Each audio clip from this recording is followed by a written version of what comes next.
साथियों, जिस तरह से वर्तमान में दुनिया का माहौल चल रहा है, माहौल भारत पाकिस्तान के बीच में कुछ खास अच्छा नहीं है। जिस पाकिस्तान को इस बार के चुनावों में और लंबे समय से भारतीय मीडिया में डिस्कस नहीं किया गया था, यह सोचते हुए कि यह तो मर गया, इसकी तो आर्थिक स्थिति इतनी खराब है कि इसके हाथ में तो कटोरा पकड़ा दिया हमने, लेकिन यह कटोरे वाला अपनी आदत से नहीं सुधरा।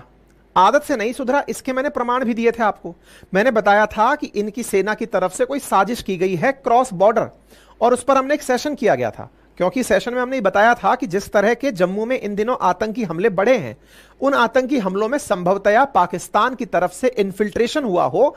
कम से कम 600 पाकिस्तानी कमांडोज के आने की सुर्खी थी कि ऐसा हुआ है, और हमने इसको एक सुरक्षा चूक भी माना था कि हो सकता है, और यह हो भी सकता है यही कारण रहा हो जिसके चलते बीएसएफ के चीफ को और डिप्टी चीफ को सस्पेंड किया गया। हमने इस पर सेशन किया था, उन्हें तत्काल प्रभाव से हटाया गया, अभी 2 दिन पहले की बात है।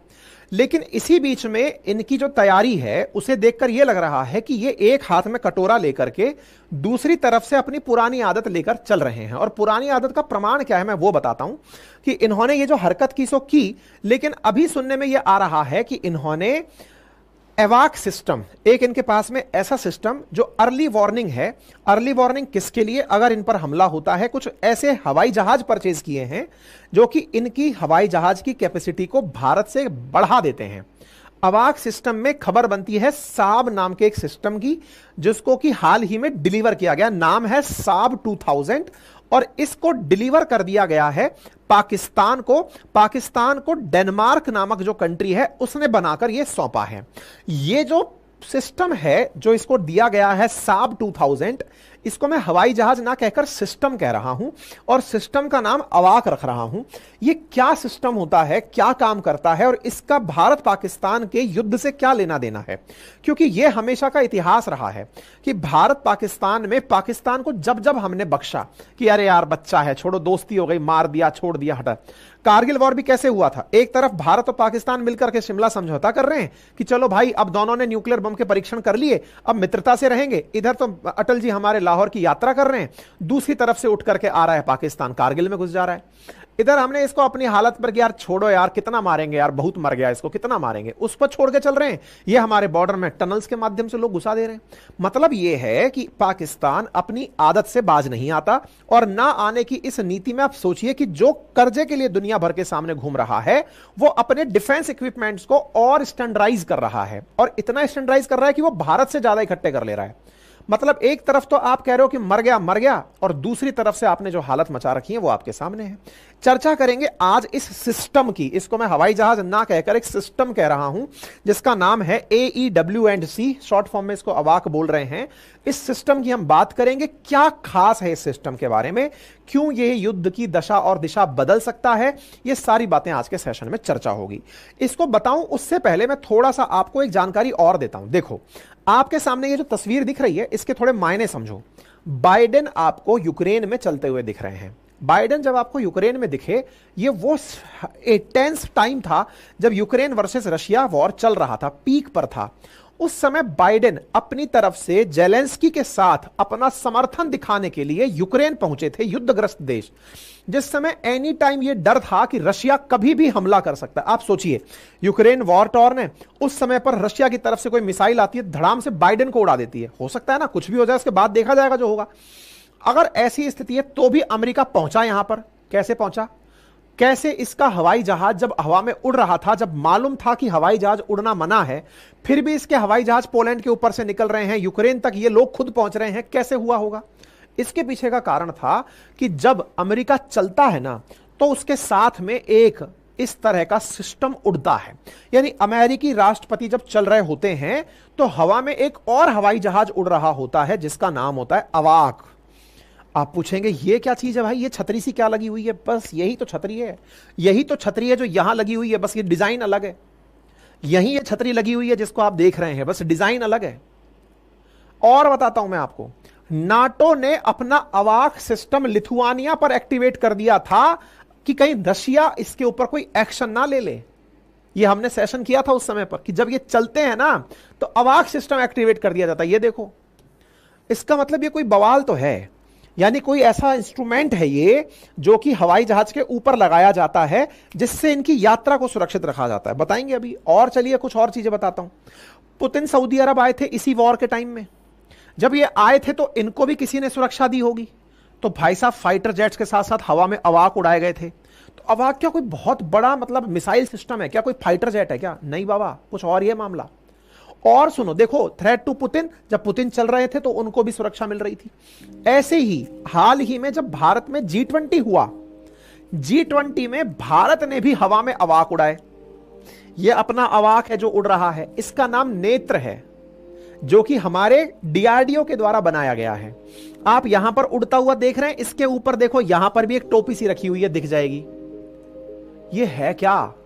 और अवाक के मामले में पाकिस्तान हमसे आगे है कि पीछे है, क्या है? ये सारी बात मैं आज आपको बताने जा रहा हूं। मेरे प्यारे साथियों, ये जानकारी इसलिए जरूरी है क्योंकि ये भारत का जो नेत्र है, जो भारत के अंतरिक्ष आकाश में घूम रहा है, इस तरह का नेत्र उनके यहां पर साब के नाम से जाना जाता है। और ये जो साब है ये पाकिस्तान में पहुंच चुका है। पाकिस्तान की सेना को भारतीय सेना के साथ युद्ध के लिए फिर से तैयार कर रहा है। ये कहां पहुंचाया है, क्या है, सारी बातें बताएंगे। मैंने गलती से डेनमार्क बोल दिया था, ये स्वीडन का है ना। ये स्वीडिश कंपनी है, मैं स्टार्टिंग में आपको गलत बोल दिया था, उसके लिए क्षमा चाहता हूं। स्वीडिश कंपनी का है ये साब बना हुआ, और ये स्वीडन ने बना करके साब पाकिस्तान को हैंडओवर किया है। इसका नाम साब 2000 एरे एयरबॉर्न सिस्टम है, और ये एयरक्राफ्ट इसने पाकिस्तान को सौंप दिए हैं। पाकिस्तान के मिन्हास एयरबेस पर इन्हें तैनात कर दिया गया है। मिन्हास एयरबेस कहां है? तो आप अगर इसे देखें तो जहां पर अपन पाकिस्तान ऑक्यूपाइड कश्मीर की बात करते हैं, या फिर यह कहिए कि जहां पर अपन लोग वर्तमान में जम्मू वाला एरिया देख रहे हैं, इसी के सामने मिन्हास डला हुआ है। आप इसे नोटिस करें तो यहीं पर जम्मू का बॉर्डर शेयर होता है, और इसने मिन्हास एयरबेस पर इसको लाकर तैनात कर दिया है। बड़ा ही सेंसिटिव है साथियों ये जगह। किस तरह से सेंसिटिव है, क्या है ये साब 2000 एरे, अब एक एक करके मैं आपको बताता हूं। असल में ये airborne early warning and control system है। इसको पकड़िएगा, ये क्या है? AEW&C। तो आंसर है airborne early warning and control system, एवाक। इसको याद रखिएगा। मतलब कुछ ऐसा है कि हवा में अगर हलचल हो तो ये तुरंत पता लगा ले। तुरंत पता लगा ले का मतलब क्या है, अब बताता हूं क्या। अब इसको ध्यान से सुनिए। देखो ये हवा में उड़ता है, क्यों उड़ता है उसकी कहानी समझो। अपन लोग जमीन पर बैठकर सोचते हैं कि अगर मान लीजिए कि हमारे ऊपर से कोई भी मिसाइल आकर हम पर गिरे, पाकिस्तान ने मिसाइल चलाई, हम पर आकर गिरी, या पाकिस्तान का कोई फाइटर जेट हमारे क्षेत्र में आया, हम पर गोला बरसाने आया, हमको पता कैसे चलता है? तो हम जमीन में क्या करते हैं? रडार लगाते हैं। जमीन पर एक रडार लगाया जाता है जिसका काम होता है रेडियो वेव्स को इमिट करना, और वो रेडियो वेव्स आकाश में फेंकी जाती हैं। और रेडियो वेव्स जब आकाश में जाती हैं तो कोई भी फ्लाइंग ऑब्जेक्ट उनसे आकर टकराता है तो वो उनको रिटर्न करती है। इसको बोलते हैं radio detection and ranging radar. तो रेडियो वेव्स निकली, सामने वाली किसी चीज से टकराई, टकराकर जब वापस आई तो हमें पता चल गया ऊपर कुछ उड़ रहा है। तो भले ही हमको आंख से ना दिखाई दे, लेकिन हम लोग हवा में फेंक फेंक करके रडार्स को पता कर लेते हैं, रेडिएशंस को पता कर लेते हैं। अब लेकिन सोचो, रडार अगर काम कर रहा है, मान लीजिए एकदम देहाती भाषा में समझने का प्रयास कीजिए, कोई छतरी सी लगी है और ये छतरी अपने ऊपर से यूं रेडियो वेव्स को फेंक रही है, घूम घूम के सारी दिशाओं में फेंक रही है, ठीक है। अब इस रडार के बगल में यहां पर आपने कोई इंस्ट्रूमेंट लगा दिया जो इसकी रेंज से साइड में बटा रह गया। होता है ना, जैसे आप जब कैमरा लगाते हैं तो कैमरे के बगल में ब्लाइंड एरिया रह जाता है, ब्लाइंड क्षेत्र रह जाता है ना, ये वाला कैमरे के अंदर कवर नहीं हुआ, इस तरीके से कुछ ऐसी स्थितियां बन जाए कि आपने रडार से बचने का तरीका ढूंढ लिया। अच्छा, रडार से बचने के कुछ और तरीके भी माने जाते हैं। कहते हैं कि आप अगर बहुत नीचे से चीजों को उड़ा रहे हैं तो पता नहीं चलेगा, क्योंकि रडार मानेगा कि ये तो कोई हवाई जहाज ही उड़ रहा है, या फिर कोई नहीं पतंगी उड़ रही है, या फिर कोई और चीज आ गई। मतलब तरीके की चीजें हैं। रडार की रेंज से नीचे उड़ाती हुई भी चीजें आपको फ्लाइंग ऑब्जेक्ट्स दिख सकते हैं। अब इसमें एक इंटरेस्टिंग कहानी क्या है, आपने रडार से ऊपर से कोई आप पर आकर गिरे इसके बारे में सोच रखा है, लेकिन उल्टा सोचते हैं। चलिए, आप खुद ऊपर उड़ रहे हो, आपको डर है कि कोई नीचे से गोली ना मार दे, यानी रिवर्स सोचो, ऊपर से आकर नीचे कोई गिर रहा है तो नीचे आपने रडार लगाकर ऊपर से आने वाली चीजों को देखा और उनसे बचने के लिए आपने S-400 दाग दिया।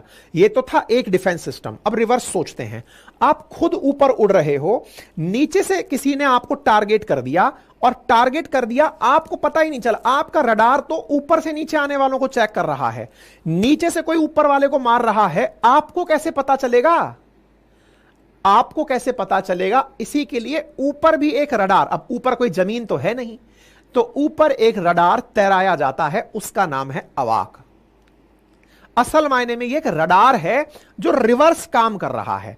जमीन से आने वाले जितने भी फ्लाइंग ऑब्जेक्ट्स ऊपर की तरफ हैं, ये उनकी जानकारी देता है, यानी एक रिवर्स है, ये रिवर्स अवाक है। और इसका जो रिवर्सल सिस्टम है ना, यही सबसे बड़ी खासियत है।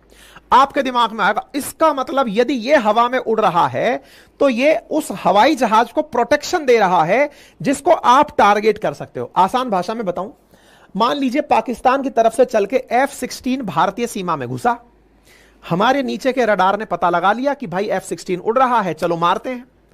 अब आपने मिसाइल चलाई तो आपके फाइटर जेट को इन्होंने अवाक चलाकर बता दिया, खुद के F-16 को अपना अवाक उड़ा के बताया कि सर आपके पास मिसाइल मारने आ रही है, सतर्क हो जाइए। हालांकि खुद फाइटर जेट्स में भी अपना अर्ली वार्निंग सिस्टम होता है, लेकिन फाइटर जेट 1000 काम कर रहा होता है उड़ते समय। केवल और केवल उसको यही नहीं होता है कि उड़ानी है, उसको टारगेट भी मैच करने होते हैं। अगर डॉग फाइट हो गई है तो उसमें लड़ना होता है, उसको अपनी खुद की सुरक्षा सुनिश्चित करनी होती है, तमाम प्रकार के फाइट्स करनी होती हैं। लेकिन कहीं आप गुप्त रूप से छुप के बैठे, आप पे मिसाइल चला दी, आपको पता ही नहीं चल रहा मिसाइल कहां से आ रही। अवाक आपको सिस्टम दे रहा है, सर आगे आप पे गोली आ गई, नीचे से आ रही है, आपको पता ही नहीं है। आई बात समझ में? ये है अवाक, और दुनिया में इसका कोई तोड़ नहीं है।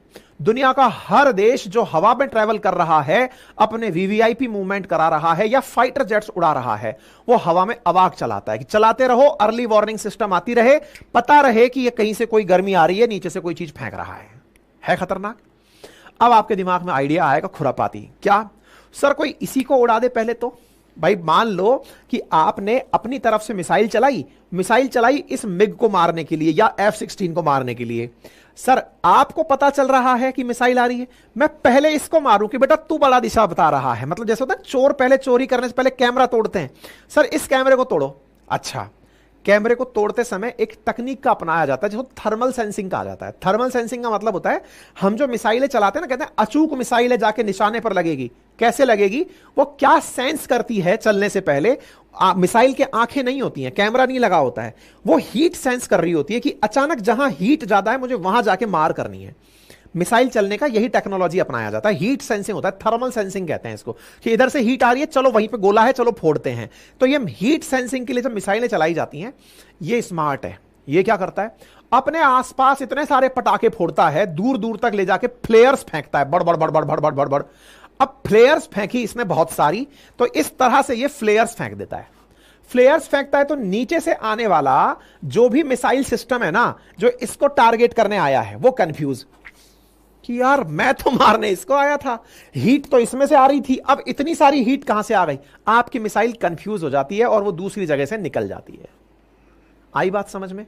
अगर कोई भी आपने अभी कभी एयर फाइट की मूवीज देखी हो तो उसमें ये चीज को समझ पाएंगे। पाकिस्तान ने ऐसे लगभग 9 सिस्टम अपने पास ले लिए हैं। मतलब समझो, इसको मैं युद्ध की तैयारी क्यों कह रहा हूं, इसको समझो। देखो, अगर पाकिस्तान को किसी और से टेंशन तो है ही नहीं, चाइना का तो वो पहले गोदी में खुद बैठा हुआ है, अफगानिस्तान के पास खुद कुछ है नहीं है जिसके वो टेंशन ले। अब मुद्दा क्या है, उसका केवल एक दुश्मन है जिसका नाम है भारत। उसको सेंट्रल एशिया से कोई टेंशन नहीं, सब सेटल है। भारत के केस में पाकिस्तान का जो बॉर्डर टच होता है, यहां से उठ करके फाइटर जेट्स को इंडिया भेजना है। जैसे लास्ट टाइम जब 1971 का युद्ध हुआ था तो आगरा के एयर बेस तक पे गोले फेंके गए थे। मतलब सोचकर देखो कि पाकिस्तान अपने फाइटर जेट से इंडिया में एंट्री करे।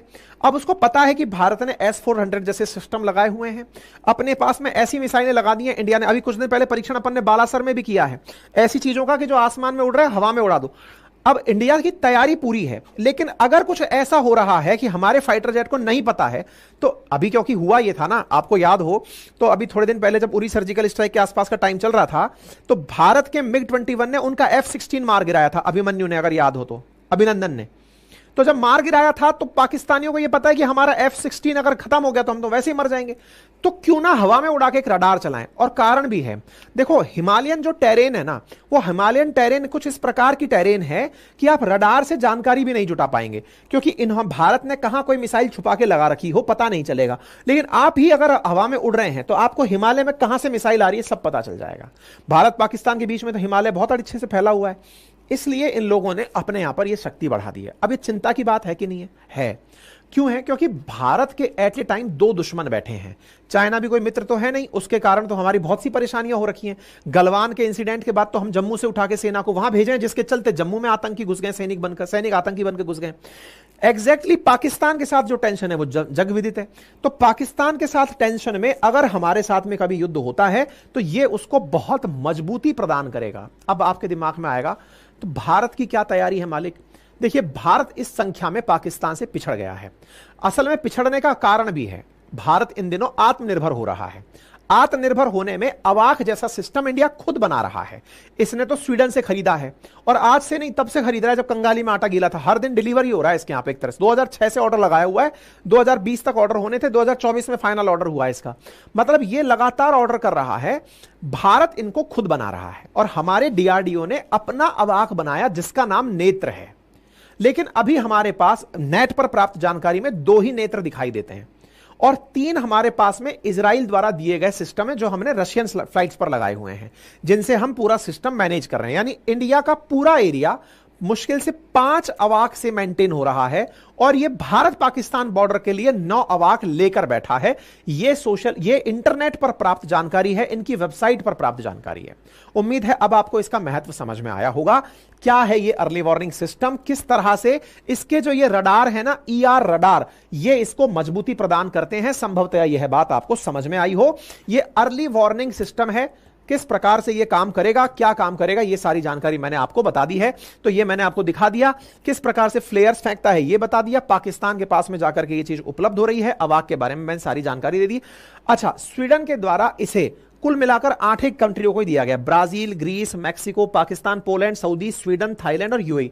कुछ इतने ही देश ऐसे हैं जो कि इस सिस्टम को अपने साथ रखते हैं, बाकी देशों के पास ये सिस्टम है भी नहीं। इसका मतलब ये समझिए कि जो ये इनका साब सिस्टम है ना, ये उन्नत सिस्टम तो है, साथ ही साथ पाकिस्तान के पास है, और बहुत सारे ऐसे जो डेवलप कंट्री हैं वो भी इसको यूज कर रहे हैं, जो अपनी सुरक्षा के लिए इसे अपने लिए जरूरी समझते हैं। पाकिस्तान ने वर्ष 2006 में इसका ऑर्डर टिकाया था, तब से लेकर के ये इसको मंगाए जा रहे हैं। 2006 में जब मंगाया था तब बीच में गरीबी आई, पहले 6 का ऑर्डर दिया था तो फिर 4 यूनिट कर दी, फिर 17 और 20 में बोला कि सर अब 3 और दे दो हमें। इस प्रकार से आंकड़ा 10 तक पहुंचता है। फिलहाल इनके पास में 9 पहुंच चुके हैं। ये आपके सामने सुर्खियां हैं जो बनी हुई हैं। इसका मतलब पाकिस्तान फिलहाल तैयारी में है। एक और चीज मैं आपको बताता हूं, और वो क्या है, देखो इंडिया ने हाल ही में राफेल लिया है। देखो क्या है ना, फाइटर जेट्स जो होते हैं, फाइटर जेट्स की एक पीढ़ी होती है, 3rd generation, 4th generation, 5th generation. मतलब जितना उन्नत होता जाएगा उसको उतने उन्नत कैटेगरी में बोला जाता है। 5th जनरेशन में जैसे F-35 हो गया अमेरिका का, ऐसे ही इनका चाइना वालों का J-31 है जो कि फाइटर जेट 5th जनरेशन है। 5th जनरेशन जो फाइटर जेट्स होते हैं ये सबसे अत्याधुनिक माने जाते हैं। मतलब इनमें खुद का अवाक है, और ये मतलब टेक्नोलॉजिकली हवा में तेज से चलने से, बढ़िया मिसाइल ले जाने से सब तरह से सक्षम होते हैं, उन्नत किस्म के होते हैं।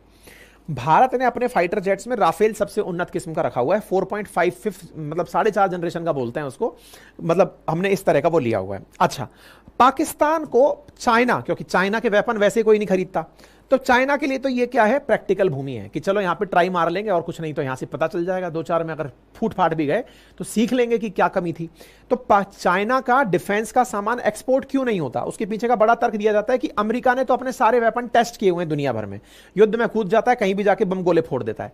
चाइना वालों ने टेस्टिंग नहीं करी आज तक। तो टेस्टिंग नहीं करी तो बोले इसके नाम पर क्या है, चाइना चाहता है कि पाकिस्तान युद्ध में कूदे, और युद्ध में कूदे तो उसके जितने फाइटर जेट वगैरह हैं वो जाके टेस्टिंग तो हो एटलीस्ट, क्योंकि चाइना बेचारा बना के तो बैठा है, टेस्ट नहीं कर पा रहा है। जैसे इंडिया ने अपनी जब ब्रह्मोस बेची थी तो पहले पाकिस्तान पे चला के दिखाई, जिसको हमने मिस फायर कहा कि सर सॉरी सॉरी सॉरी चल गई थी हमसे, लेकिन तभी तो बिकी ना। तभी तो वियतनाम जैसे देश, फिलीपींस जैसे देश आके खड़े हुए, सर हमको दे दो, क्योंकि हाँ आपने ट्राई करके दिखा दी। वेपन बेचने से पहले टेस्टिंग जरूरी है। जैसे आप कार खरीदने जाते हैं तो टेस्टिंग करते हैं, चला के दिखाओ। अब आपने अमेरिका से कोई मशीन खरीदी या रशिया से खरीदी, ये लोग युद्ध में रहते भी इसलिए हैं ताकि इनके वेपन बिकते रहे। आपको ये बार बार दिखाते, देखा हमने वो बम फोड़ा था, तो पैक कर दें? बोले कर दो। जैसे अभी क्या हुआ ना, टर्की ने क्या किया था, अपना बायरक्तार ड्रोन दिया था यूक्रेन को और उसने खूब तबाही मचाई रशिया की। भाई साहब इतने ऑर्डर मिल गए कि अगले 3 साल तक के लिए ऑर्डर सेट है, मतलब उसको ऑर्डर ही ऑर्डर मिल गया, भाई ये पैक कर दे यार, बढ़िया चीज बनाई है ना। ईरान वालों ने कामिकाजे दिया रशिया वालों को, रशिया वाले राजी हो गए, उधर ईरान के पास में ऑर्डर आ गए कि हाँ भाई वहां से हूती बोल रहे हैं, हजबुल्ला बोल रहा है, अरे भाई हमको पैक कर दो यार, ये बढ़िया चीज बना दी आपने, है ना। ऐसे इंडिया को ब्रह्मोस बेचना था तो करें क्या, हमारे पास पाकिस्तान है और किस पे चलाएं बेचारे, बांग्लादेश को थोड़ी मार देंगे। ऐसे में हमने पाकिस्तान मारा तो उधर से पैकिंग ऑर्डर आ गए। चाइना वाले गलती से भी मिसफायर नहीं कर पाए अभी तक किसी के ऊपर, आज तक इनका कोई भी वेपन यूज ही नहीं हुआ, कोई युद्ध नहीं लड़े आज तक, युद्ध नहीं लड़े तो करें क्या। तो बेचारे पाकिस्तान को ये मोहरा बना रहे हैं, उधर से नॉर्थ कोरिया को मोहरा बना रहे हैं। तुम कुछ तो लड़ो यार, कुछ तो चलाओ, ताकि कोई तो आए और कहे कि भाई साहब 2-4 पैक कर दो, हमारा बिक ही नहीं रहा है, माल बंद करके बैठ गया, सब तो बेच रहे हैं, हम बस वेपन नहीं बेच पा रहे हैं। तो इसको इसने J-31 दिया हुआ है, और J-31 की सुरक्षा के लिए स्वीडन का अवाक आ गया है, वो अवाक जो साक्सन के असाब बन के आया है। अब ये इसका प्रशिक्षण पाकिस्तान में शुरू करवा रहा है कि चलाओ, ताकि इनको थोड़ा बहुत फायदा हो जाए। उम्मीद है आपको ये समझ में आ जाए। पाकिस्तान के साथ में टर्की ने भी इनको कह रखा है कि मैं बायरक्तार ड्रोन आपको दूंगा, चिंता मत करो, आप हमारे मित्र हो, क्योंकि कश्मीर विषय पर टर्की का सीधा सीधा साथ पाकिस्तान के साथ है। यानी पाकिस्तान अगर युद्ध की तैयारी की बात देखी जाए तो वो बहुत अच्छे से अपने एक दुश्मन को टारगेट करके युद्ध लड़ने के लिए तैयार है। जहां तक बात हो ईरान वर्सेस पाकिस्तान की, तो पाकिस्तान ज्यादा पावरफुल पड़ता है ईरान से। क्यों? क्योंकि ये न्यूक्लियर वेपन कंट्री है। Being a nuclear weapon country, साथ में बायरक्तार ड्रोन, साथ में J-31 और अब इस तरह की साब, ये सब चीजें ये दर्शाती हैं कि पाकिस्तान की जो युद्ध की तैयारियां हैं ना भारत से निपटने के लिए, वो चल तो रही हैं।